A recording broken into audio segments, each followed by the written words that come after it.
was still, the eve was chill, and the elders forecast rain. They looked at the distant rolling hills of the ominous cloud that came. The doors and shutters of cottage folk were slammed and barred in the dark, with the first of the lightning forking down on its way to the village of Stark. A figure stood at the crossroads there and stared at the cloud in dread. His boots were muddied, his topcoat wet, and his hat just drooped on his head. With thunder rumbling like a growl in the back of the devil's throat, the figure dropped to his knees and howled in a long and high-pitched note. The crossroad gibbet was made of oak, had carried 100 moans, had hung its felons from each of its arms till the flesh had peeled from their bones. It stood like a force of nature poised to point 3 ways in the dark, to the towns of Tay, of Ath and Bray, and 4th to the village of Stark. The thunder had rolled relentlessly, the rain it was pelting down.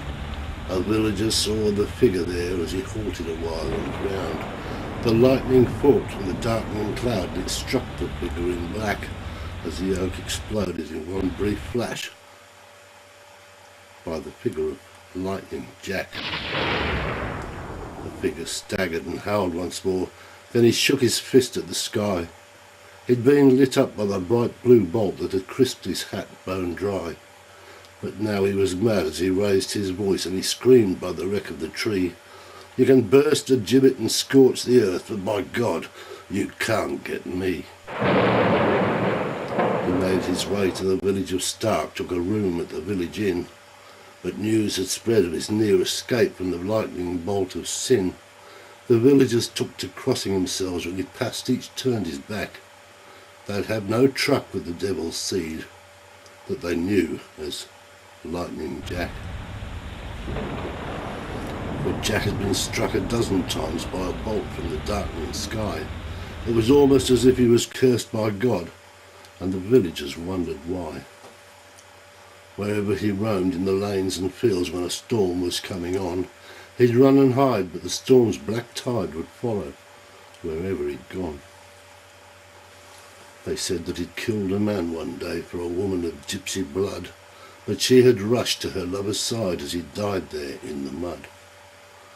Then she cursed him once in the Romany way, and she cursed his soul as well, that he'd live forever to curse the day that he'd broken her lover's spell.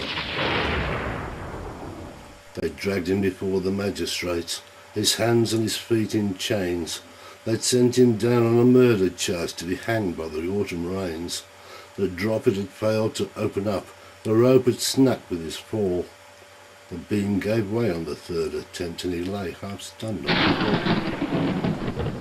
The 3rd attempt brought a swift reprieve from a judge in the fear of God, who thought it an omen he'd be spared for the Lord's own lightning rod.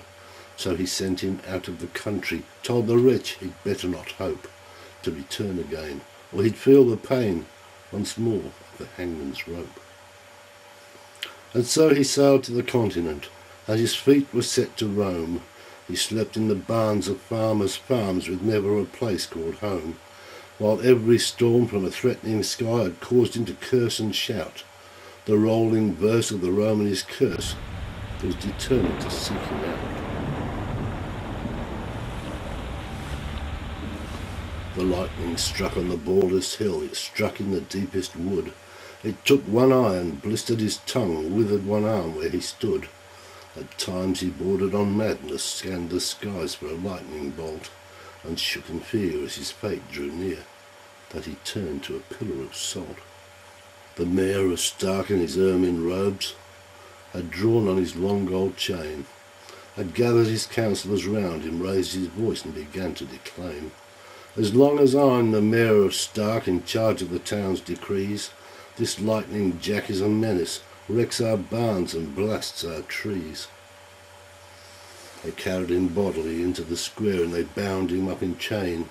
With lightning flashing around their heads, he roared, "Now feel my pain. God's wrath will stay with you in Stark unless you let me go."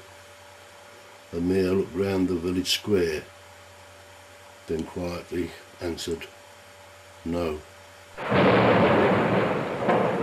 A curse may turn to a blessing. It depends on a person's creed, and you may seek your salvation by fulfilling a village's needs. They hoisted him up to the ancient church. They tied him onto the steeple. Now you may serve as our lightning rod, perched high above the people. At Stark they witness many a storm where the lightning falls on down, but not one villager has been struck in field or farm or town. The lightning arcs down to the church to sear the hangman's dross, for something withered and crisp lies there beneath the holy cross. And after the worst of the storm is spent, the wind howls through the eaves. The lightning tapering off, it makes its way back through the trees. Then you may listen and hear a cry that sounds more like a plea. You can blast and light up the weathercock, but by God, you won't get me.